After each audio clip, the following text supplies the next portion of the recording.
so much for coming today. If you'll take your seats, we'll get started. We have been through a time, haven't we? As a relative newcomer to the area, I am so impressed with the resilience and fortitude of Southeast Texans. Whether you were here or not during the worst of the storm, you are living the aftermath. Everyone pitches in here and helps each other. It's truly heartwarming. Lamar had 1,700 students in the dorms during the hurricane, and Ken will tell you a little bit more about that shortly. So as we start over together, it is appropriate that we view what we learned today as a new beginning. It is truly a time when we need to take care of ourselves.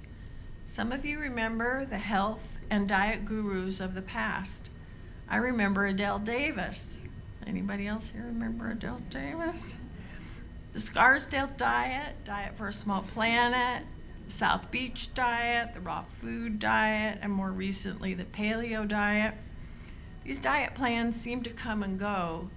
I have always wished I understood the ramifications of these plans so I could better feed myself and my family.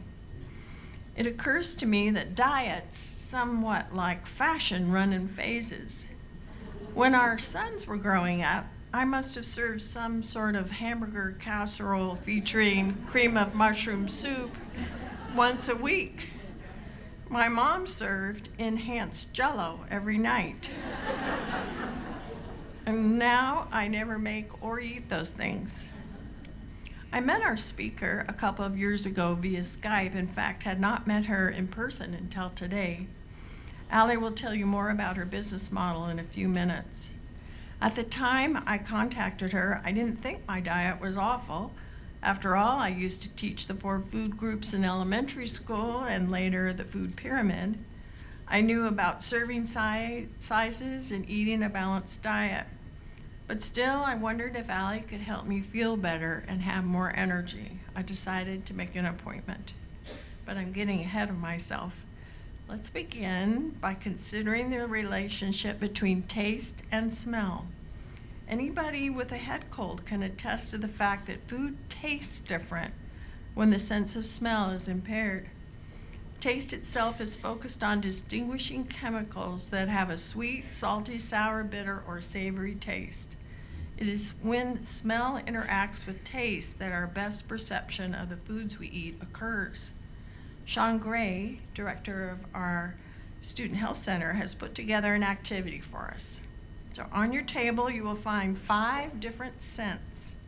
Your task is to identify them. Open the bottle and take a sniff. You may work in pairs. Before you move on to the second scent, clean your palate by sniffing the coffee beans. They're in like a little red sachet. And as you go, please introduce yourself to your table mates. And later, if you like, someone who's ever sitting nearest the tablet and the pens can write down your guesses.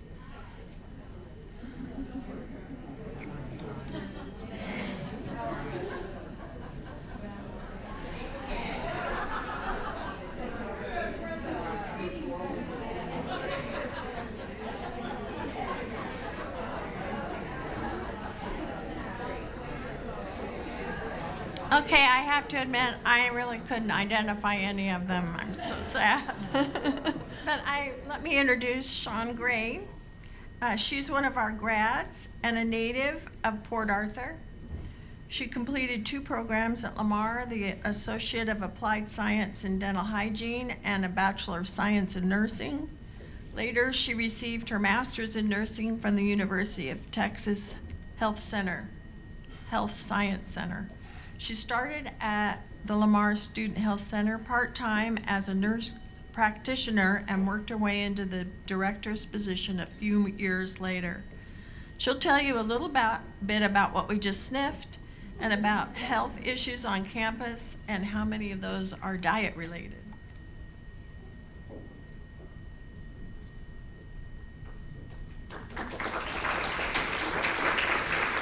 Thank you very much. So, the oils. They are essential oils, and they can be used in many different ways. Common practices for essential oils are aromatherapies, topical applications, and dietary consumption. So these oils are very beneficial to us. They affect us in balancing our emotional states. They provide physical wellness, and they can purify our environment. So anybody want to guess what was in vial number 1? Vial number 1 was lemongrass. So I know how many of y'all, like the table said, how many of y'all clean your houses because it smells like lemon pledge, right? Lemongrass can also be used for topically to relieve muscle pain. It can improve circulation. It's used to kill bacteria. Helps with digestion and stimulating bowel function. Some people apply it directly to their temples, and it relieves headaches because of the stimulating properties. How about number 2? Lavender. Lavender. Yay! It's the most common essential oil, and it's used to reduce anxiety. It helps with insomnia. It helps with nervousness and depression. It's also used to protect the body from antioxidant depletion. One thing about lavender, be careful. It does have hormonal properties and can cause hormonal imbalances in young boys. We don't want to mess with their hormones. All right, how about number 3? I hear it. Orange oil. It's used for appetite stimulation. It's used to reduce coughs and colds and things like that. It's sweet orange, and it contains vitamin C. So take your orange supplements. It helps with antioxidant preservation and helps with the phlegm and cough and colds.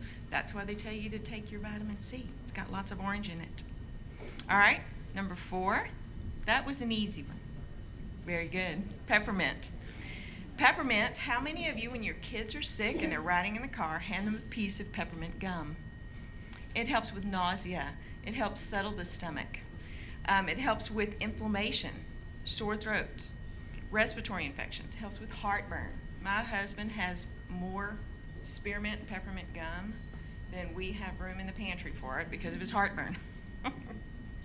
Last one. That one was a little difficult. Very good. Yay! Tea tree oil. Tea tree oil is an antifungal. There we have a huge reason to use the tea tree oil around our homes because of the funguses and the molds and everything that came from Harvey. I use it on my pet, on my dog Piddle. When he's itchy, use a little bit of tea tree oil. It helps with inflammation of the skin. It helps with problems, funguses on the feet. Helps with insect bites, stings. And how many of you remember the wicks that you'd put in the ear for swimmer's ear? It's tea tree oil that you put in there because otitis externa is a fungus that gets into the ear canal. I do want to give you some caution, though. As with anything that you ingest or you put on your skin or that you inhale, please be wise as you use it. These are powerful and they are potent, just like with the lavender that can affect your hormone imbalances. Educate yourself on how to use them and how to use them properly. But they are of a huge benefit to us. So use them properly and enjoy. Thank you. I also wanted to give you just a little background. We're talking about healthy states. Well, the definition of health is a complete physical, mental, and social well-being, not just merely the absence of infirmity. And more recently, the definition has been modified to include the ability to lead a socially and economically productive life. Sounds great, right? But is my optimal health the same as your optimal health? How do you achieve optimal health? Well, the Medical Society was listening, so we have tweaked that definition, and there has been an overall shift in the perception of health to a wellness state. Wellness is defined as a choice. It's a choice to assume the responsibility for the quality of your life. It begins with a conscious decision to shape a healthy lifestyle. It's a mindset, a predisposition to adopt a series of key principles in varied life areas that lead to high levels of well-being and life satisfaction. We incorporate these same things at the Student Health Center. We want to teach them. We're in a teaching environment. Our primary focus is to educate. We want to empower the students and to support them in their personal decisions to shape a healthy lifestyle specific for them. Each of the departments I have, medicine, counseling, and health education, incorporates diet and nutrition and supplements as part of their wellness routine. We see anywhere from 35 to 70 students a day, depending on whether we're in the middle of the fall semester or the summer. And the medicine clinic addresses the physical issues and promotes preservation of the students' health. They're pretty healthy. They're 18 to 25-year-olds. Everything we ingest impacts our bodies and our lives. We try to encourage them to develop a good habits of diet and exercise. Get your annual physical exams. If you get sick, come see us. We can treat it and we can get you feeling better and getting back to class. We also encourage them to use alternative therapies. Use your essential oils, use your humidifiers for their immune support and to maintain their optimal health. They're in the best health they will ever be in. The counseling clinic is a good complement to that. They address the mental health aspects of wellness. This includes anxiety reduction, stress management, and depression. Counselors educate students about how food fuels the brain and that you need to eat breakfast, because if you have a big carbo load, you're going to be sleepy by the time you finish that test that you had at 9:30.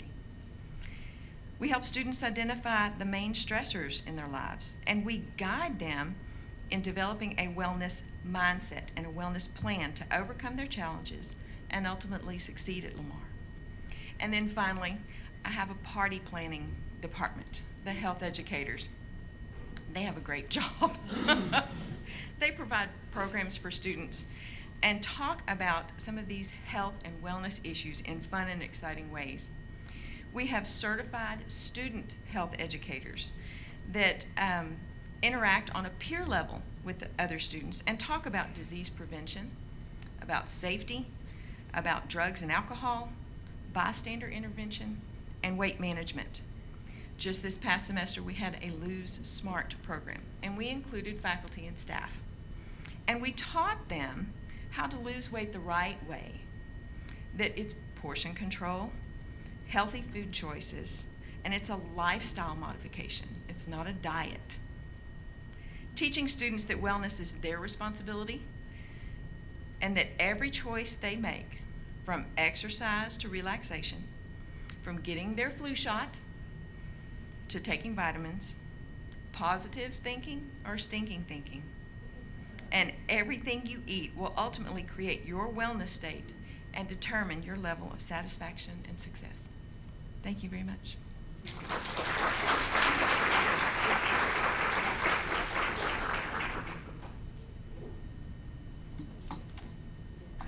Lamar has another connection with today's topic. In our library special collections on the 7th floor, we have a cookbook collection.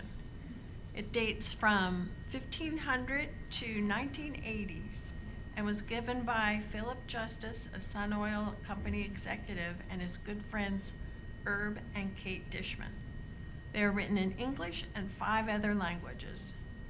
Far more than recipes are found in these volumes. They include advice on manners and etiquette, household management, home remedies for medical issues, childcare, and gardening.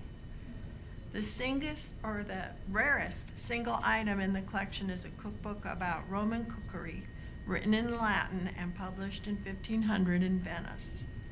So, just so you know.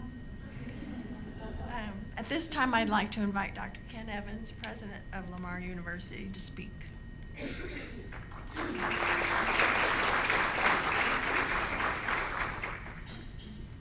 Well, thank you, Nancy. And I saw Shawn yesterday. Actually, she gave me a flu shot. So thank you for that. I think Nancy created this organization because she had nothing but men in her life up until, well, actually she still does. I remember we used to replace the light bulbs in the refrigerator with frequency because boys, grays, they just open the door and stare, think about what they want to eat. I originally thought I might share with you all the highlights that happened at the university since we last met with all the faculty and students, and Nancy suggested you might have something to do with the rest of the day. So we're not going to do that. We did think that maybe it would be appropriate to share with you a bit about what happened here at Lamar during the hurricane and how we've responded to that. So my comments will focus on hurricane-related responses, and I know it's front and center with a large part of you as well. We suffered really modest physical damage on campus. This building was impacted a bit, a few other buildings, but it really wasn't the buildings that primarily were damaged because of the hurricane. It was the faculty, staff, and students. Our best estimate, we don't have a hard number yet, is about 500 of our faculty and staff had homes that were severely damaged, modestly damaged, extended members of their family, of course, that are connected to them that they're working on. Far more of our students were impacted as well from the flooding-related damage. On Tuesday morning of that storm, we received the first helicopter in the Montaigne Center parking lot. We were an approved Red Cross facility, but we had not been stocked with any supplies. Then probably another dozen, then 4 or 5, and then within a matter of 15 minutes we had 50, and then the remaining part of the day the buses started coming in. Recognize what social media is doing now, okay? Okay, and it's telling people that we're a place that's high water and that we're, well, high land, we're not in water, so it's a good place to go, so the people just started flocking toward us. We had, that first night, 400 some odd people slept in chairs and on the floor. They had no blankets, they had no cots, they had no supplies. We did find a way to feed them, but other than that, there wasn't much. Interesting again, the social media, nurse practitioners arrived from nowhere, just showed up. Physicians just started showing up. And we became a medical dispensary for Beaumont when the hospital shut down. So it's kind of a fascinating phenomenon. We had 1,700 students, as Nancy said, in the dormitory and the residence halls. Remind you now, we had no water, okay? So we had to feed them, entertain them without any water. Visit with me later, I'll explain how we did that. It's kind of interesting. One of our executive committee suggested to me the idea of Harvey Heroes. And the concept was that we would offer students 3 free credit hours of an internship if they would volunteer in the community. And then we would help coordinate those community events. So this could be helping with people with demos of houses, work with the Humane Society, work at the food bank, and there's, of course, a bevy of other things that they might get involved in.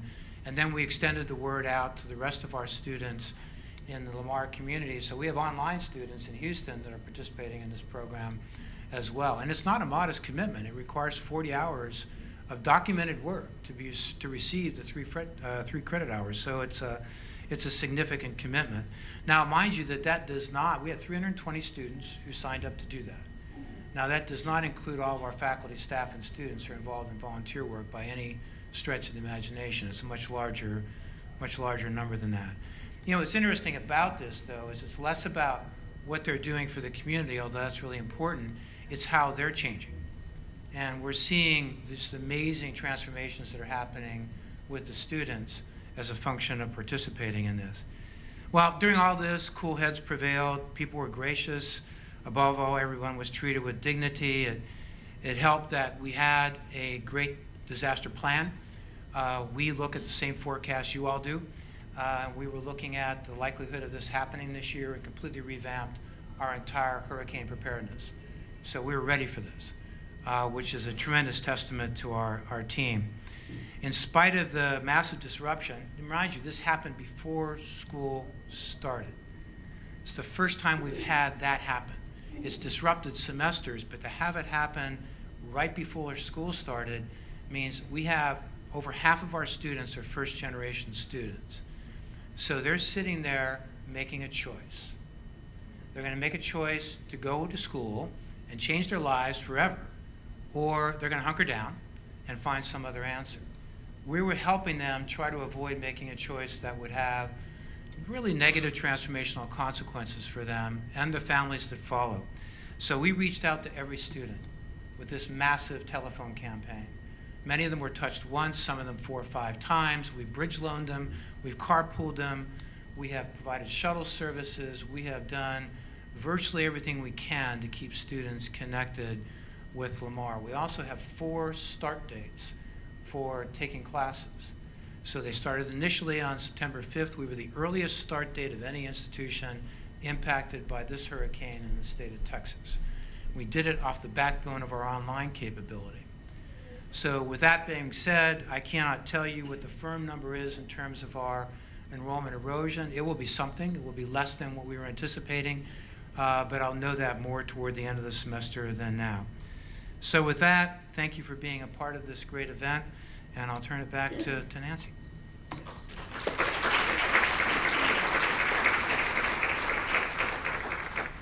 All the dishes that we are having today, including the smoothie, Cool It Down smoothie that you had on the way in, are from our speaker, Allie Miller's cookbook.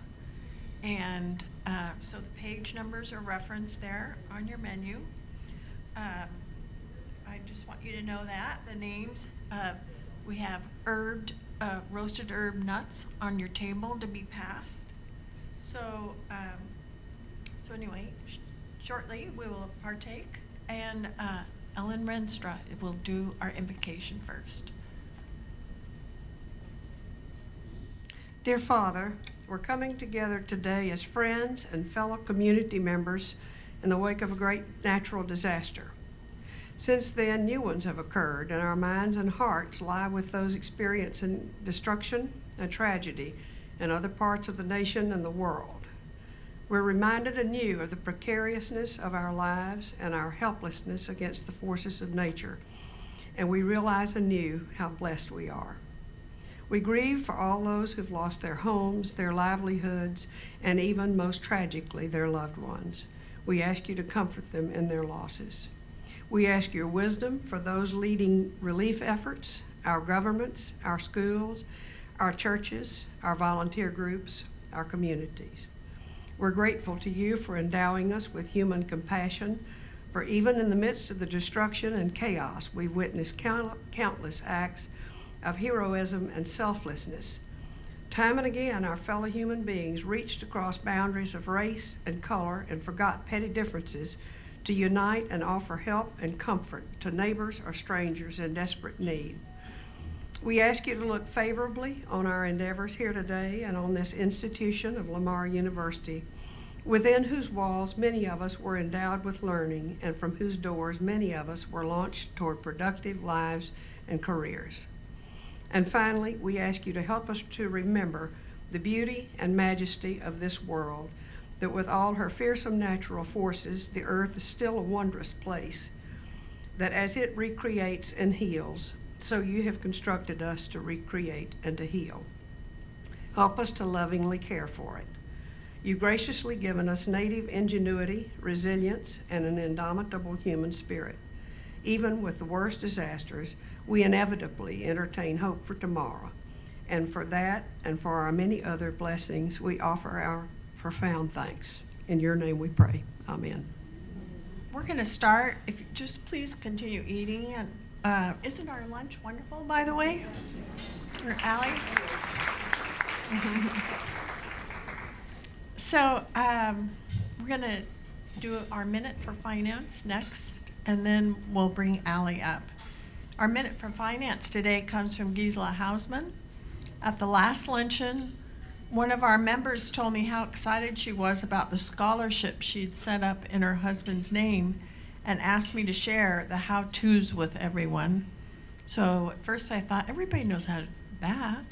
And I thought, well, everybody doesn't know that. So Gisela is going to share her experience with us.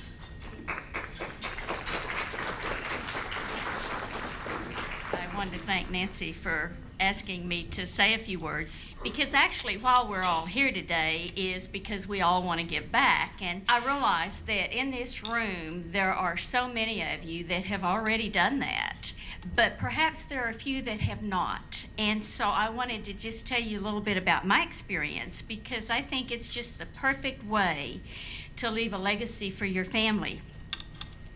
And I've been on both sides of scholarships. When my oldest daughter graduated from high school, I was a single mom, and I did not have the financial ability to send her to college.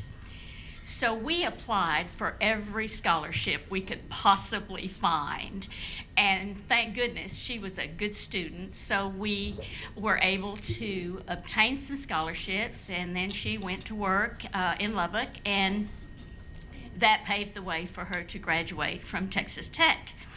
And so I understood how important that was. And when I met my husband, Tony, we were working with different charities, always involving children. And then after we got married, we continued in that same vein. So when Tony died 10 years ago, it was just the perfect opportunity to establish a scholarship in his honor here at Lamar.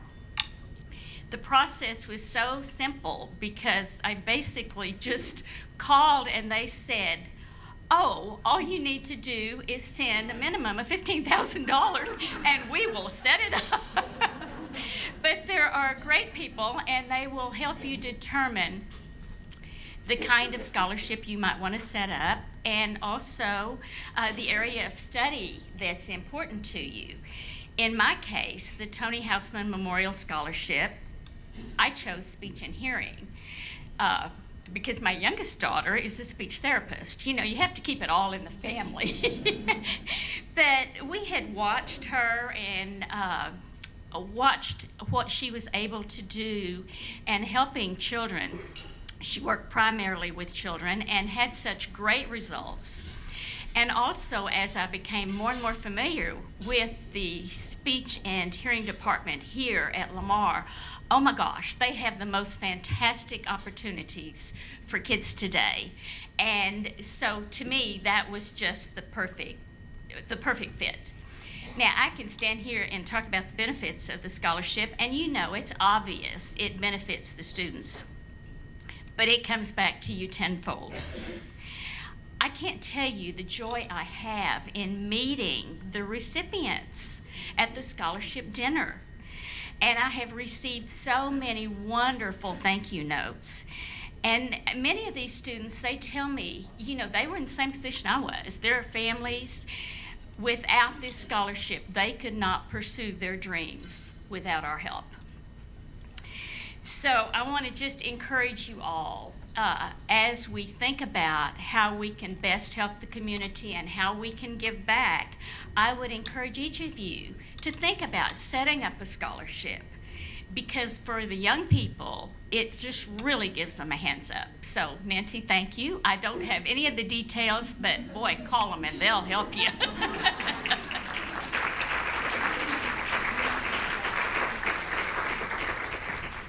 Thanks, Gisela. Ken asked me to make a correction.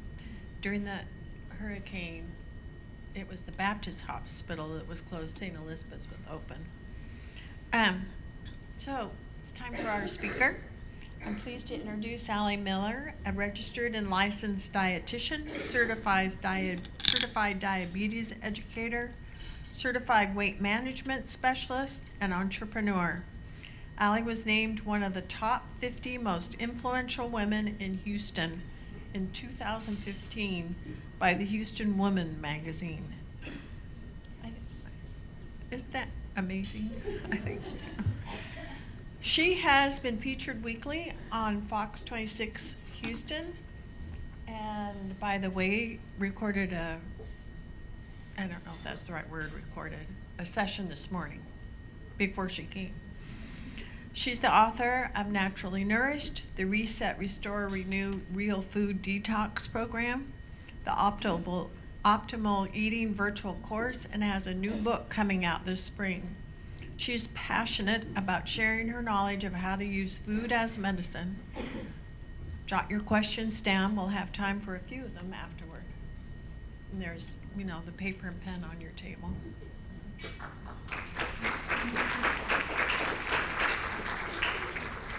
Good afternoon. It is an honor and pleasure to be here. Like Nancy said, I will definitely be more than happy to take questions. So we're going to talk today about food as medicine and functional medicine. How many of you in this room have heard of the term functional medicine? If you wouldn't mind raising your hand. It's a little bit abstract. Well, Becky, who works for me, I'd hope so. Yes, and 4 or 5 others. So I do have a handout that accompanies my lecture if you'd care to look or use notes on. I believe that they're in the middle of the folders on your table. And I just would draw your attention to this iceberg image here. So when I work with individuals, I'm always looking at the body as a whole. What are the underlying mechanisms of imbalance? And I kind of become the detective of the individual's body. So what was the Achilles heel in that individual? What is the triggering event? What's the antecedent or the driver that ends up with dysfunctional symptoms in the body? And so functional medicine is looking at all of the underlying mechanisms and determining and resolving from the root cause. So if you look at this idea of the iceberg, below the surface is where we see things like inflammation, hormonal imbalance, disturbances in our microbiology, and we're learning so much now in medical literature about the influence of the microbiome or our gut bacteria, and we'll speak on that today, of course. Things that you can remove to help to balance it and things that you can replace and add into your diet to help to support that microbiome. So we have inflammation, hormones, toxicity, so the body being overburdened with toxins that are found in our environment, toxins that are found in our food system, and also we can see as underlying mechanisms immune and structural disturbances, as well as errors in metabolism. So each individual may even have underlying mechanisms of many of these different compounds, and each individual is going to have a different chicken and egg relationship of the downstream influence. So we know, for instance, that inflammation is a driving cause of disease. In fact, any diagnostic disease that has an itis on it truly translates to inflammation of. So gastritis is inflammation of the gastric pouch or the stomach, right? Arthritis, inflammation of the joints, and so forth. Even esophagitis, which is a fancier term for heartburn, right? So there's all of these itises, and we know that inflammation can be the root cause. But often, things like an imbalance in our stress hormones, which actually go back to our brain and our adrenal glands, so our cortisol hormone, which is a steroid, cortisol can become depleted over chronic stress. So I loved hearing today that in the Health Student Center, we're addressing and trying to get ahead of the influence of mental health on our body, because mental health and emotional imbalance could be the driving cause of inflammation if you can actually make that leap. And what I'm saying by that is that when, again, the stress hormones are off, if we're running on adrenaline, and many of us need this trauma recovery following the weather incidents, of course, but if we're running on adrenaline, our cortisol goes up, up, up. And when cortisol goes up, we gain belly fat. We also can have insomnia. We can have more anxiety or agitation. And cortisol in its nature is anti-inflammatory. This is why maybe some of us know of a family member or ourselves that have been on prednisone or a steroid pack for maybe an autoimmune flare, or has had a cortisone injection in their knee or their toe or an area where we have an acute injury. So cortisol has natural anti-inflammatory properties. But just like that fly that's buzzing, buzzing, buzzing, buzzing, buzzing under high stress, that fly hits that wall and slides down and crashes, right? And so when cortisol goes from high to low, we get chronic inflammatory cascades in our body. So when I'm working with an individual, I spend 90 minutes with them in an initial session trying to determine what are the underlying mechanisms. And maybe for inflammation, one individual needs an anti-inflammatory diet. Maybe for another person, inflammation needs to be addressed with more stress management, meditation, and maybe some formulas that are herbal and nutritional to help them to have less anxiety and stress response. So in that time, that's my greatest joy, is finding these complex clinical webs and finding that root cause in the patient. And sometimes along the journey, we have to layer and transition with focus. So today I want to give you guys all some information, of course, on food. I hope you enjoyed your lunch. As Nancy said, these are all recipes from my cookbook, which is an anti-inflammatory focus. So I want to first start with the ugly and the shock and awe start of the food system, and then we'll talk about abundance and what you can add into the diet. So when we're talking about food as medicine, there's a double-edged sword. We can see influence of the pro-inflammatory, highly processed, over-sugar, over-chemical additive foods causing distress on the body. And this is where we can see in America, many of us are overfed yet malnourished. It's unimaginable in some sense to imagine that people that can have obesity or excessive body weight can still have symptoms of malnourishment. And this is because we're consuming many food-like substances versus true foods. So when we're looking at the double-edged sword, there's what we can remove that drives the most inflammation in the body, and then what we can add that can pack in the most nutritional density and work to cool and soothe our system. So the removal first, as promised. There's over 10,000 additives in our food system that are approved to be consumed. Only 3,000 of that 10,000, less than a third, have actually been tested for human consumption. And many of them have been tested by companies that gain monetization or financial gain by stating that that chemical is safe for consumption. Many of the chemicals that are allowed in the U.S. food system are banned in the European Union, in Japan, and many other countries. So actually, I've shared on social media images of a Nutri-Grain bar in the U.S. versus a Nutri-Grain bar in the U.K.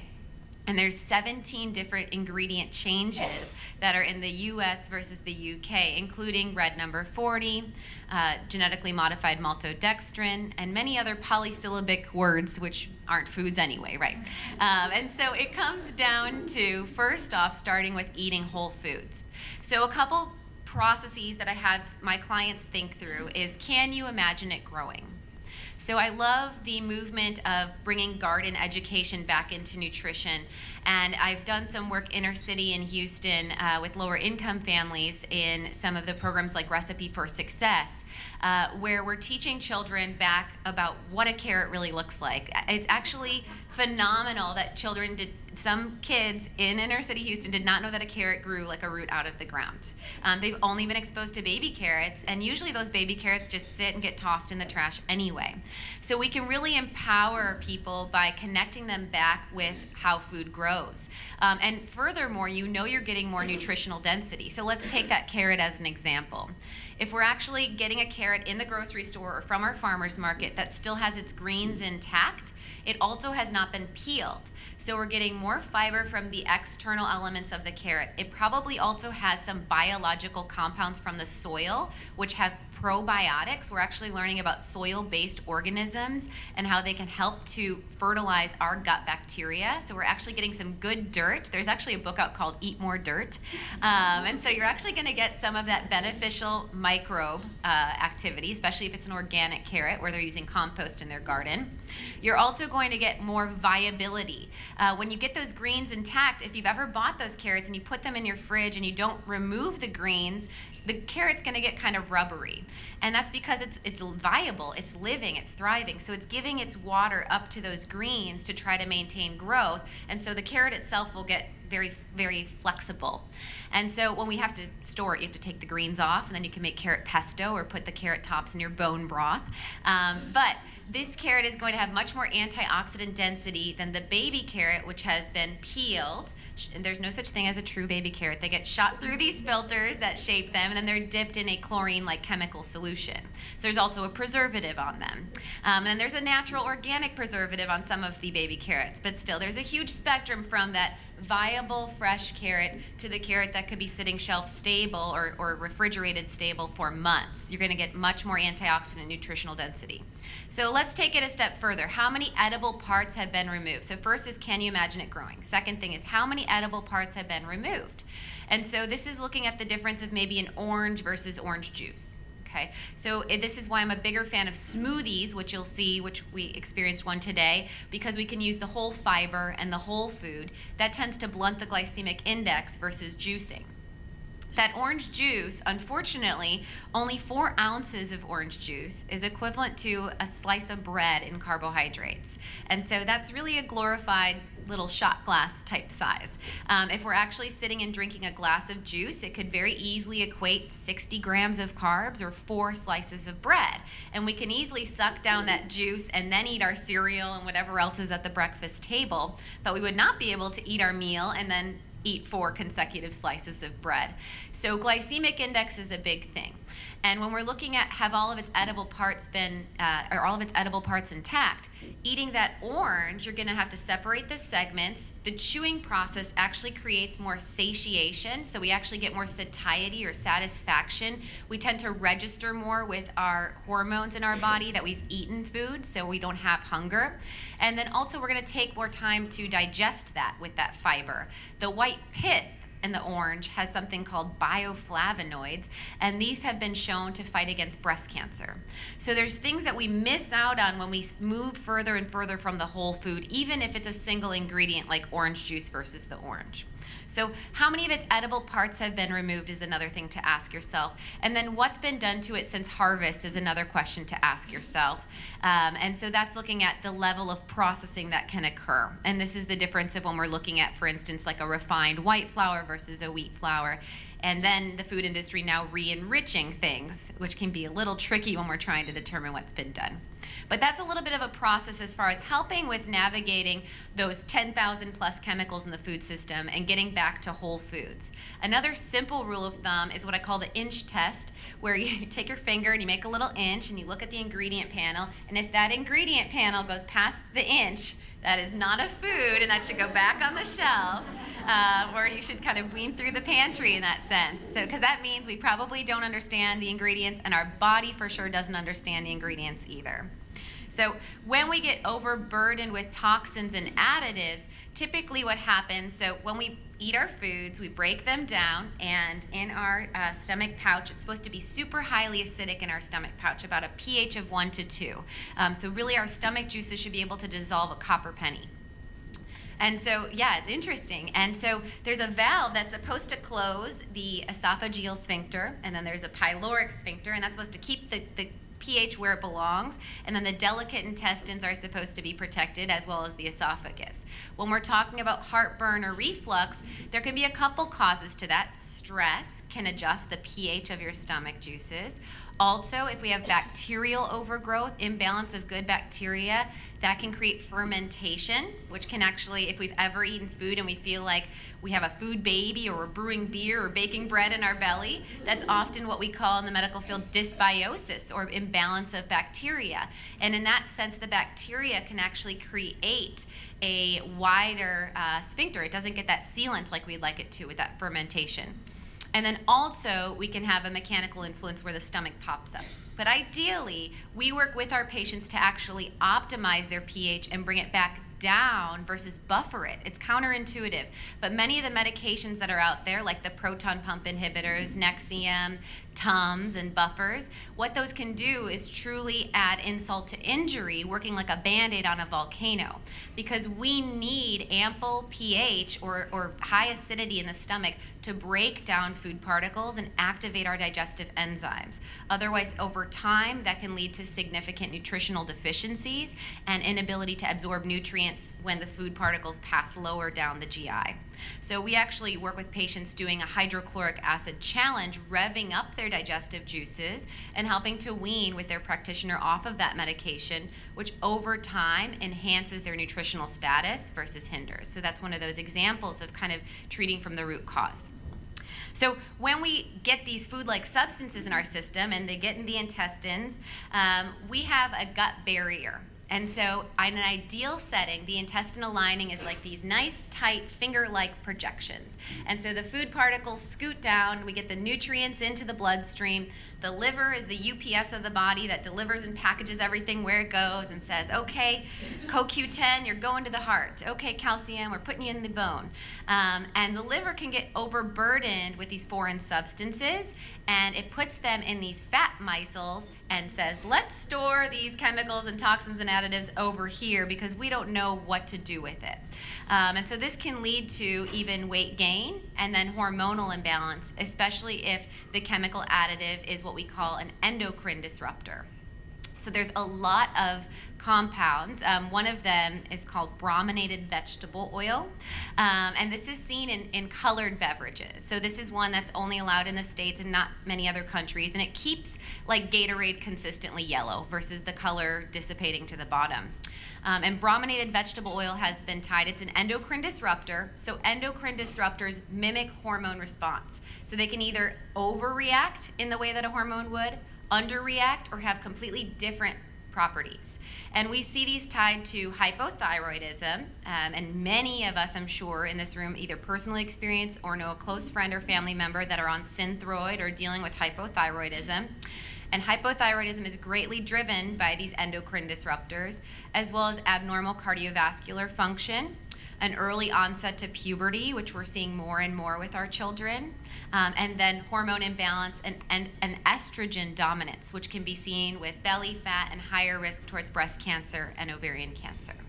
So there are things that we can do if we have consumed these already. Going forward, we want to think of eating whole foods, but we can also support our system with the nutrients that help to reduce inflammation and also upregulate the detox process, just like changing the oil in our car. So I'm going to empower you with some of those tips today. I have a couple more things I want to touch on as far as some of the controversial inflammatory foods. So beyond chemicals and eating whole foods, I want to go through 4 of the processed ingredients or single ingredients that I still recommend avoiding. And the first one is processed sugars and artificial sugars. So sugar in general, as I mentioned, eating those slices of bread at our breakfast table, when our blood sugar spikes, so be it from a carbohydrate starch, be it from a refined sugar sweetened beverage like soda, be it from a sweetened product like candy. When our blood sugar spikes, it spikes more rapidly the more refined the product is. And when that blood sugar spikes, our body releases insulin. And so in someone that is non-diabetic, they release an ample amount of insulin to pair with that glucose or blood sugar, and then the blood sugar goes into the cells, and we wipe our hands and we go on to the next meal. Well, often what happens is the more dramatic the blood sugar spike, the more dramatic the insulin release is. And so the body can over-respond if we get a high blood sugar spike that's rapid. And insulin itself is a pro-inflammatory hormone, and insulin itself can also drive increased hunger.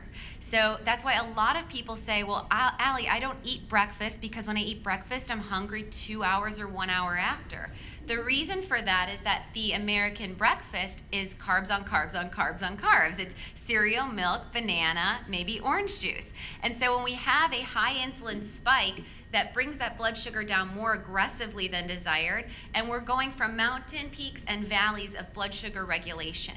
So I like to take my clients' first step to get them into more of a speed bump type metabolism where they can have more sustained energy, more sustained cognition, so especially important for things like testing scores and just day-to-day functionality with memory and brain function, and also more satiety, feeling satisfied and not having that hunger drop. So regulating insulin is really important, and we can do that by keeping our glycemic index intact. So removing processed and refined sugars, in fact, you'll see in my cookbook we use things like sucanat, which does come from cane. It's a marketing term, but it stands for sugar cane natural. And this is cane that has not been extracted to the level that your white sugar is. So it actually has things like molasses, which has B vitamins, zinc, chromium, many of the minerals that are needed to help our body's insulin response. So if we're going to go for something to satisfy a sweet tooth or to have a celebratory type meal, we want to eat something that gives our body something health redeeming versus something that's stripped or devoid of nutritional density. And then artificial sweeteners I'm also against because some of them have microbial influence, so some of them can sterilize the gut bacteria, which does not work well. Also, we have seen in research that some of these can stimulate overeating or kind of create that Pavlov's dog effect. There is some people that respond actually and release insulin even though there's no glucose or blood sugar. And that's like ding-dong ditching your body, where you ring the doorbell and someone answers and no one's there, right? And so if we're eating these artificial or non-caloric sweeteners, even the natural ones like stevia and such, and we're not getting glucose or carbohydrates, the insulin receptors start to get resistant. They start to say, I don't trust this signaling system. And then when you need the insulin to dock to the receptor, it's not responsive. So both artificial sweeteners and processed sweeteners are things that I'd like to recommend avoiding. The next one is gluten, and this could be a choose your own adventure. This could be a moderate approach. It could be a reduction, but it is probably the most controversial one I'll speak to today. And the main reason for this too, there's been a hybridization of the type of wheat that we see in the grocery stores that came in the market in 1993 and is currently what we see in whole wheat and white products. And it's called short dwarf wheat. And short dwarf wheat was hybridized back in between World War I and World War II when our fighting population was underweight. So after the Great Depression, when we had our draft population that couldn't make weight, we created an obesogenic crop. And short dwarf wheat is just that. It's actually shown, and you can look at, it's interesting research with our agricultural society looking at this short dwarf wheat and its obesogenic properties. So it does have higher amounts of gliadin, which is the pro-inflammatory compound in wheat, and it does create more body fat storage calorie for calorie than another grain would. Also, we do see that the gliadin protein itself can be interfering with thyroid function. In fact, it very closely mimics the thyroid hormone. So this can drive Hashimoto's thyroiditis has been on a great increase of rise since that has made it on the market in the late 90s. And we're also seeing with the gliadin it causing destruction to the gut lining. And so we're getting more of what's called leaky gut from high amounts of this type of grain exposure. And unfortunately, when we had that food pyramid of 8 to 11 slices of bread, and then the American Heart Association and all of our health organizations were pushing for more fiber, we all, from 93 on, and it really took a while longer to hit the market, but in these last 20 years for sure, have been eating higher amounts of this weight gaining crop, and we're only seeing the obesity rates in our country go up. And so this is something that I watch as something to reduce from your diet. Eating heirloom forms of wheat, I'm more on board with. So there's actually something called einkorn wheat, or it's also known as heirloom wheat, or doing things like spelt or rye if we don't have gluten sensitivity per se. But my whole cookbook uses all gluten-free grains, and the lunch we had today was gluten-free and sugar-free. And so I hope that you can also see that there's different varieties of flavors you can get, and you can mimic still similar comfort foods. In fact, my baking recipes use nut flours. So nut flours like almond meal or hazelnut flour will have many more antioxidants, will have much more fiber, and a lower glycemic index. So it's not going to spike the blood sugar as rapidly as even a whole wheat or a white flour would. The third one I have here is corn. So corn, the big reason for this is the genetic modification that we're seeing in our agricultural field. And so a GMO is a genetically modified organism or something on a genetic level that has been mutated to yield beneficial outcomes for the grower. So corn has two different types of GMOs. One is BT ready corn, and the other corn is called Roundup ready corn. So the Roundup Ready corn has a resistance that the farmer can spray 10 to 100 times more of the Roundup glycophosphate chemical without killing the crop. And so this helps as far as the farmer can spray an excess of the chemical, the crop still stays viable, but that crop maintains high residue of the glycophosphate, which has been strongly linked to neurological disease. So the increase of MS, Parkinson's disease, Alzheimer's, dementia, all could be correlated. And also we do see type 2 diabetes influenced with residue of glycophosphate seen in the urine, especially in agricultural communities. Also the BT corn, I promise the scary stuff's almost done. Like, what am I gonna eat? The BT ready corn has a different genetically modified component to it. In fact, it is focused on the corn worms, those worms that eat at the top of the corn. You know, if you've at the grocery store peeled to peek to see if you got a good ear and if it had too much of that worm eating at the top. So the BT corn actually has something called bacticide thermelis. And this actually is an endotoxin that explodes the intestines of the bug that eats it.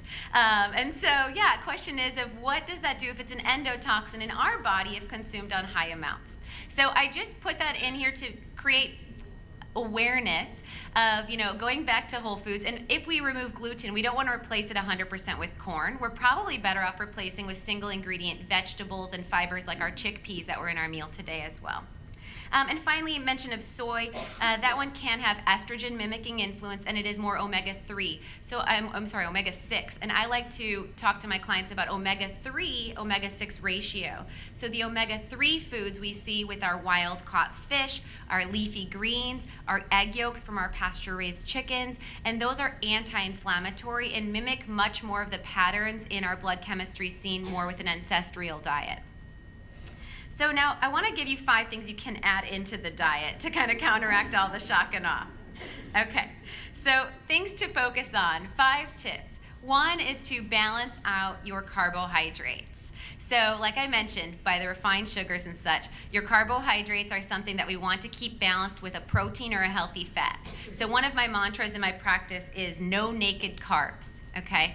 And so when we're eating a carbohydrate-rich food, having a protein or a fat, so a protein could be the shrimp that we had balanced with our carbohydrate of our chickpeas, okay? We could also add something like a string cheese stick with an apple would be a protein with a carbohydrate. A healthy fat could be a nut butter, it could be nuts and seeds, it could be half an avocado or some olives, or some salad dressing made with olive oil. But adding a healthy fat or a protein every time you have a carbohydrate kind of sits like a lid on a jar and doesn't allow that glycemic index to spike as dynamically. Also, so it slows down our metabolism as well and helps our body metabolically. In fact, I work with my patients on macronutrient balance versus caloric restriction because we're seeing in research we're so much more than a calculator. We are a chemistry equation, right? And so it's not just this 1 + 2 = 3. It's figuring out how I can support that individual with enough protein, which is my second tip. Get enough protein in your diet to field their lean body mass. Your metabolism is based on your pounds of muscle mass and your vital organs. And so when I'm looking at an individual and prescribing their meal plan, I'm looking at giving them an ample amount of grams of protein first, and then keeping them within a carbohydrate limit, and then distributing that all throughout the day to create ample balance. So protein is important for keeping your metabolic rate up. In fact, when most of us lose weight, if we're just calorie counting or just following a point system, we're gonna lose about 80% of our body weight from water and muscle mass. And what happens is, if we were eating a 1,200 calorie diet and we were metabolically active at 1,300 calories, as we lose that muscle mass, that basal metabolic rate drops down to 1,100, and we're still chugging at that 1,200 calorie diet and wondering why it stopped working. And that's where we hit that plateau, and then we go from frustrated to I'm over it, and then we quickly rebound because our metabolism lowered from where we started. So it's really important to get ample protein for your metabolic function, also for satiety, but we're seeing in research the benefits of protein with cognition. In fact, there's been testing studies done with children where 15 grams of protein at breakfast is the ample minimum, which is equivalent of about 2 eggs. But most of the breakfast cereals and such, we're lucky if we're getting 3 to 4 grams. So we're setting up our kids with the high glycemic index, sending them out and wondering why they're having behavioral activity stuff, and sitting there tapping their pens and pencils and not able to concentrate. So getting protein back into the diet is definitely something I emphasize. The third thing that we can all do is get in our 2 to 3 cups of leafy greens per day. So we were talking at our table earlier that it doesn't always have to be in the form of a salad. That's a great option, and salads are going to have a lot of volume, so it'll help you feel satiated. Cups of greens are only about 5 to 10 calories per cup, so you're definitely going to get a good volumetric influence versus a cup of something like rice, which can be 220 calories, big difference there. But you can also incorporate those leafy greens into smoothies like we did today in that Cool It Down smoothie. You can incorporate greens as a base of a stir fry. Instead of on a bed of grains, use a bed of greens. Using the tubs that they have conveniently now at their grocery store to do organic mixed greens as the base of every plate works really nice to get you a lot of fiber, antioxidants, and vitamins and minerals, as well as B vitamins and specifically folic acid. And we're seeing folic acid and its benefits, I think of foliage, leafy greens for those rich foods, and its benefits for anti-aging and brain function, as well as helping with anxiety and mood disturbances. So 2 to 3 cups of leafy greens would be my third recommendation. My fourth would be probiotics. So I like to say a cup of culture a day keeps the doctor away. So cultured and probiotic-rich foods help to feed your microbiome or your gut bacteria. We actually have seen that 90% of our brain's serotonin and GABA, our 2 neuroinhibitory, relaxing, feel-good compounds, are manufactured in the GI tract. So probiotics can be seen as nature's Prozac. So if you're feeling blue, or if you've had an immune hit, like exposure to floodwaters or high stress, keeping probiotics daily into your diet is a very good prescription for enhancing your immune system, your mind as well. So things like Greek yogurt would be a great form to get protein and probiotics, or there's a drinkable dairy beverage called kefir. That's another great option. There's another beverage called kombucha, which is a fermented tea, which uses favorable yeasts. It's a colonization of both yeast and bacteria in there. And then we can even get back to like pickled vegetables. So our sauerkrauts, pickled carrots, and those types of things, if they're found in the refrigerated section, are going to have viable cultures. If they're shelf stable, they're going to be pasteurized and you won't get the probiotics. So probiotics from a variety of sources is a great option. And then my fifth thing is putting this all together to get 4 to 5 colors per day. So hopefully you all saw on your plate a good example of what that looks like. With our green pepper, we had cherry tomatoes that were red. We had anthocyanins in our purple pigment tomatoes that were on there, and then astaxanthin, which is the pink pigment in our shrimp. So all of these different big words have different antioxidant properties in our body, can regulate inflammation, and can help us to optimize our health. So the 5 tips again are keeping your carbohydrates in check, or no naked carbs. The second one would be getting ample protein in the diet. The third one would be getting 2 to 3 cups of leafy green vegetables. The fourth one, getting that probiotic-rich food per day. And then the fifth one, getting the variety of color on your plate for phytocompounds or plant compounds. I want to take things a little advanced, and then I'll open for a Q&A. So Becky's going to go around to your table and give you a micronutrient wheel. So all of these things that I've discussed so far are very broad. I want to talk back a little bit about, like I mentioned, how I can be that detective of the body and how we can get very tailored or individualized when we're using functional integrative medicine. So micronutrients play a great role in how our body functions, and I'm going to give you a little bit of a case study and talk about some of the connections that micronutrients can make. So if I had a woman that came to me at 62 years of age. She's having hair loss, she's having anxiety, she has prediabetes, and she has elevated blood pressure, okay? And she says, I'm just getting old, Allie. I'm just getting old. This is just what happens. It's in my family. It's genetic. Everyone in my family has high blood pressure. Everyone in my family is overweight. All the women in my family are getting hair loss. And what I practice is this concept with functional medicine called epigenetics. And what that means is above the genome. So yes, there are genetics that predispose us to certain comorbidities or disease risks. And this can be that maybe we produce an excessive amount of triglycerides. And this could be a genetic mutation potentially. However, epigenetic states that our environment, our stress level, our exposure to toxins, our nutritional status, plays a role on turning on or off the light switches in the deck of cards that we were dealt. And so when we look at this individual woman, I might run a micronutrient test on her, which is a blood test, and it's going to look at 35 different vitamins, minerals, and antioxidants. And I'll say, you know what, Betty? What's interesting is biotin came back as a functional deficiency for you. And if you look at the wheel on your table, what that wheel shows you, as my example with Betty, is biotin deficiency can drive hair thinning because it plays a role with synthesis of collagen. Biotin deficiency can also drive hypertension or elevated blood pressure. It also, because it works with vasodilation. Biotin can also drive depression. It plays a role with our neurotransmitter production and expression in the brain. And biotin can also play a role with our insulin activity, creating insulin sensitivity when optimized, which helps with blood sugar regulation and metabolism. So what these wheels show is a disease state or a symptom and the multitude of the nutritional components that drive the disease or can enhance and reduce the disease, enhance the body's function or reduce the pathology of the disease. And so some of them might be familiar nutrients like vitamin C, and then you might see some funky stuff like glutathione, which is the granddaddy antioxidant in the body. But that's what I use as a great tool, and I'm happy to talk to you about individually as far as looking at trends. So we can use that as upstream medicine versus downstream. Rather than having to take 4 or 5 medications, working to optimize the micronutrient status in an individual can not only potentially correct many of those symptoms, but it may even prevent something before it's reared its head.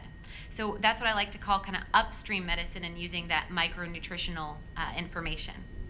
I want to talk to you a little bit about the menu you had today and some of the food as medicine properties and the dishes that we had. So in our Cool It Down smoothie, as it's named, it is an anti-inflammatory focused smoothie. It has cucumber in there. Cucumber is actually a diuretic, so it can help with swelling and fluid retention if anyone experiences elevated blood pressure or edema. It also has turmeric root in there and ginger.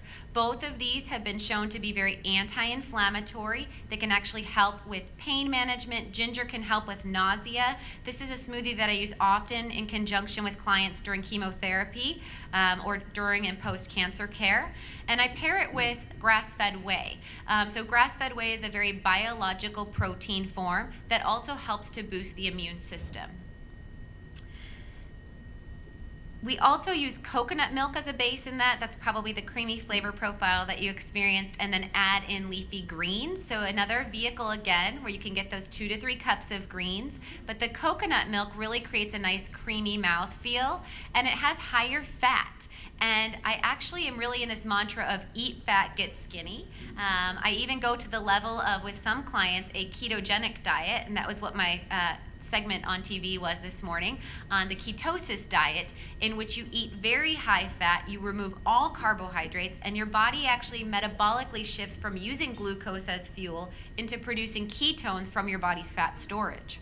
And so there's actually cutting edge research we're seeing. This diet was founded in the 1940s to work with epilepsy because ketone bodies block neurological impulse. But we're actually seeing it as an adjuvant therapy used with cancer care. We're seeing it used, Dr. Terry Walls has a whole protocol, and she is a physician that was wheelchair bound with MS and is now walking with the use of a ketogenic diet. So there's interesting information we're seeing with higher fat. However, I use word of caution that fat still is calorically dense, and if you're not going to remove the carbohydrates from your diet, there's always a give and take relationship, you know. So we want healthy fats, but then there's something that has to give and be replaced. So this particular smoothie was not ketogenic because it also had pineapple, and pineapple has high amounts of bromelain. So bromelain has tropical plant enzymes that are very anti-inflammatory and cooling. The next dish we had was, well, in our entree, the Mediterranean chickpea salad. So research supports 3/4 cup of legumes per day can reduce cholesterol levels by 20 to 30%, and beyond cholesterol levels actually can help to prevent heart disease.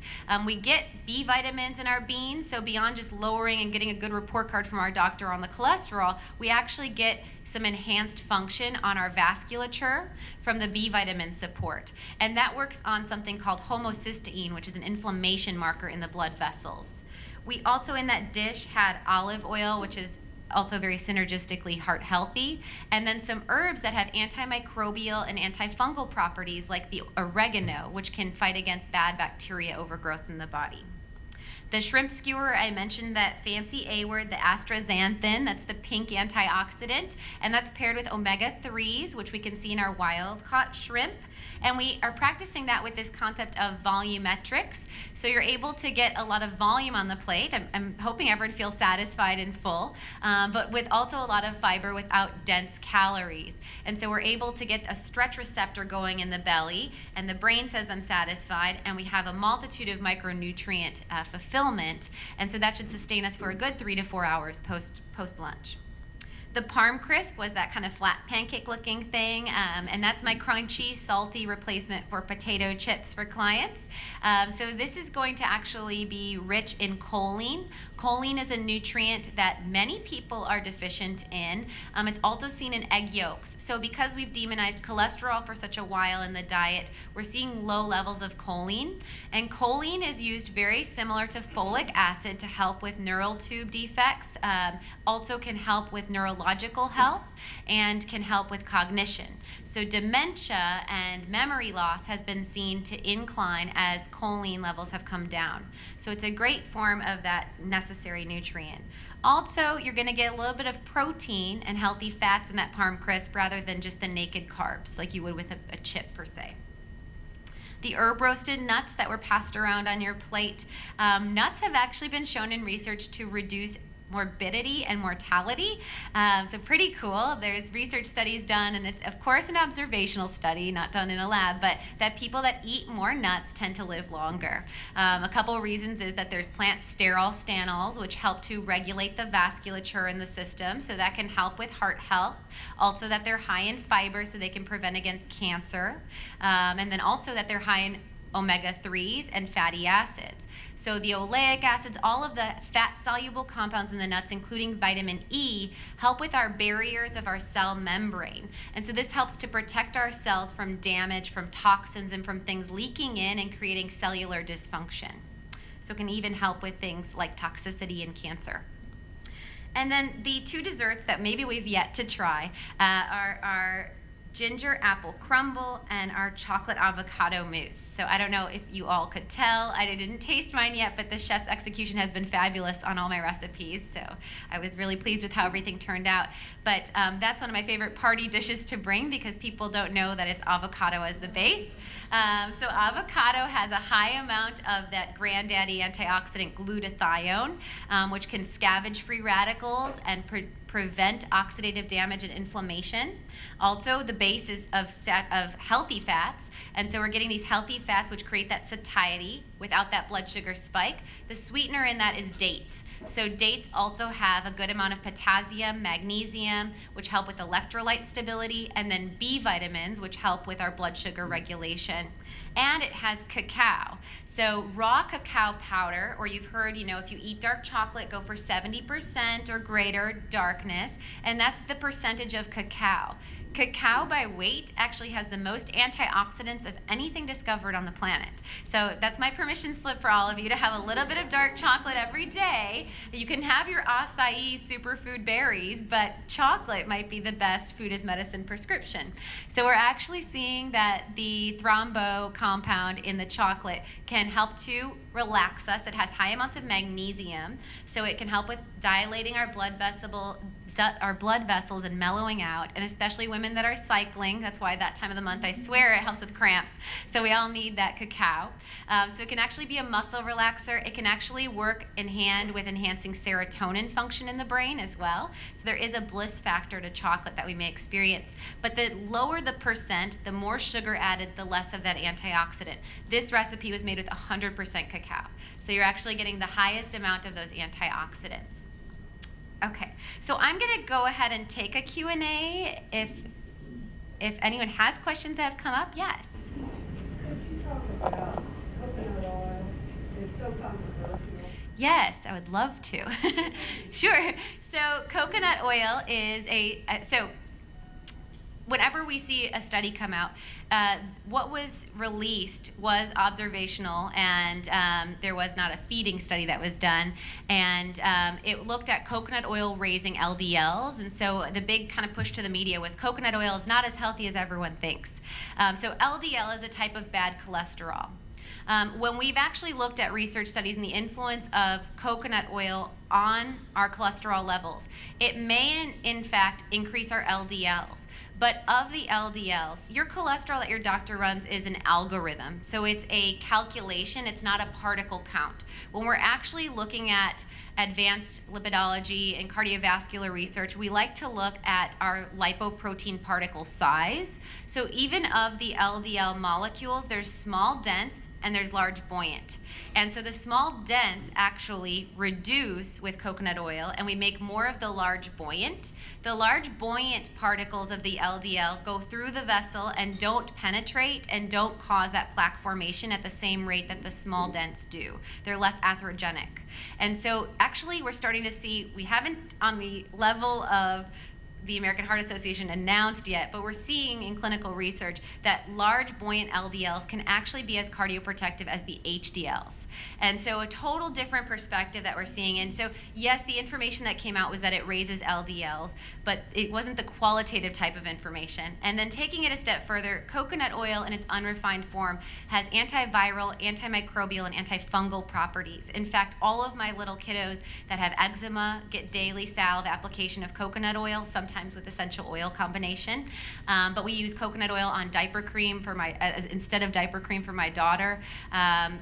Wonderful applications that we can see on a microbiological level from the coconut oil. And it's a medium chain triglyceride, a smaller size saturated fat that actually boosts ketones and boosts our body fat burn. So I'm a big fan of coconut oil. Sure. Watch out if you ask me a question, you might get an answer like that.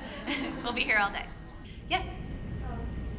What do you think about vitamin supplements? Oh, great. So vitamin supplements can be controversial because of the regulations. I am a fan of third-party assessed vitamin supplements, meaning that a party that does not gain monetization from the sale of the product has tested it for purity, potency, as well as toxicity. So the concern with vitamins, and especially a lot of the shock and awe studies come out from big pharma, scaring the public about vitamins, where we do see things though, like fish oil that has soybean oil in it, or we've seen moldy contaminants in supplements. Third-party assessed products would not be of concern for that, and I do use them clinically, especially when I'm looking at like the micronutritional wheel, and I see that, for instance, Betty, my example patient, biotin, and bringing biotin stores back up to optimal level for Betty is going to help with enhancement of all of those symptoms of need. So I do use nutritional supplements, be them vitamins, minerals, antioxidants, and then I also use probiotics a lot in my practice. Again, third-party assessed, and for probiotics, you want to see colony-forming units versus milligrams. So when you're buying a product that is assessed for potency and purity, it can be as effective as a medication without the side effects, but needs to be done, I believe, in the scope of a medical practitioner versus I heard this on Dr. Oz and I'm taking this now. Because there can be a lot of contraindications, and there can be a lot of mismanagement if we're just taking things that we read a buzzworthy article on. Yes? What, I understand about omega-3s and all that, but what is there much of a difference between your omega-3 and your omega-6, and are we getting too much of one and not enough? Yeah, so they work inversely. So omega-3 is vasodilating, it's anti-inflammatory, whereas omega-6 is vasoconstricting, it's pro-inflammatory. And so the kind of movement, if you've heard of the term like paleo diet, a big part of that, and I mentioned getting back to that ancestral level, it's hypothesized that we used to have about a 3-to-1 ratio or 2-to-1 ratio of omega-6 to omega-3, and now we're seeing in westernized society more of a 30+to-1 ratio of omega-6 to omega-3. And the reason for that greatly is the consumption of corn, soy, and wheat. Those are the subsidized crops, and so they're finding that those ingredients in every product in the supermarket. And so the consumption of those foods throws off that ratio, and that's what can drive a lot of inflammatory processes.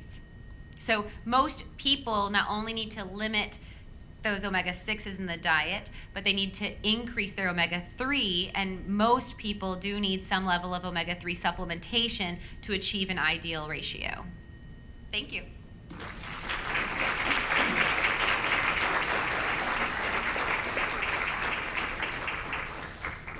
Well, you guys learned a lot today. Allie, you were wonderful. And thank you so much. And we did give her a small gift from Botanical. It's a product line that you can get at the farmer's market.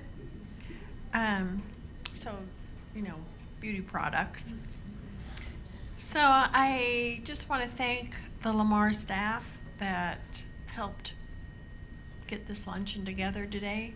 I think I do everything, and then I think, oh, there's a whole lot of people who helped put together a luncheon today, and I want to thank them, specifically Joy Tate. I'm not sure where she is, but she's, I consider her to be my right-hand person. So thank you. So if you are interested in Allie's cookbook, she has a table set up, and she'll be happy to. She has some of the books are signed, but she'd be happy to personalize them for you. You can get them today, and she has generously offered 15% of all sales will go to Women in Philanthropy. So our fund for speakers. So thank you. And I want to thank those of you who have joined Women in Philanthropy. We presently have 97 members, so it's awesome. Our next event will be for members only on November 14th. It's a Tuesday at 7 p.m. It's going to be a book talk, just in time for the holidays. We will have titles for adults, middle grade, picture books. They'll be not all, we won't present all the books on the list, but we will have them all there for sale if you wish to buy them there or not. But adult beverages and refreshments will be served. Our winter luncheon is open to all and will be February 1st. 2 local environmentalists will speak to us about the beauties of Southeast Texas. And I'm particularly hoping that they'll encourage us all to go out and do some bird watching in the spring. I hope to see you then. Our last bit of business involves finding new homes for our centerpieces. If you'll take out the WP logo and leave that on the table. If you have red fingernail polish, the centerpiece is yours. If there is no one at your table with red fingernail polish, or more than one, then it's whoever birthday is closest to September 28th. Thank you for coming, and come again.